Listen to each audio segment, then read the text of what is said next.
देव, सारा कुठे गेली? आणि हे बघ ना, तिचा पिंकू इथेच ठेवून गेली आहे आणि माझा सुयश सोबत घेऊन गेली आहे. बाई काय तुम्ही सगळ्यालाच नावं ठेवत बसतात.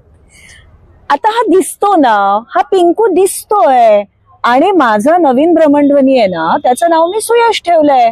पण तू असं का म्हणतोयस की मी सगळ्यांना नावं ठेवते म्हणून? मी सगळ्यांची नावं ठेवते.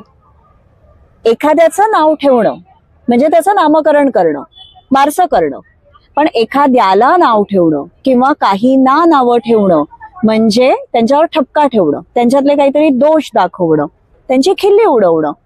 तर मी सगळ्यांना नावं नाही ठेवत, मी सगळ्यांची नावं ठेवते.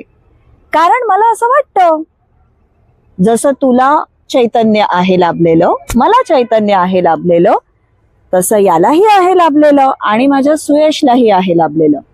त्यामुळे काय हरकत आहे, आपल्या आसपासच्या ज्या सगळ्या गोष्टी आहेत आणि ज्या आपल्या आयुष्याचा भाग आहेत त्यांची नावं आपण ठेवायला काय हरकत आहे? त्यांना पण त्यांचं एक व्यक्तिमत्व प्राप्त होतं आणि इतरांना नावं ठेवण्यापेक्षा इतरांची नामकरण करून त्यांना आपल्या आयुष्याचा भाग बनवून घ्यायला खरंच काय हरकत आहे?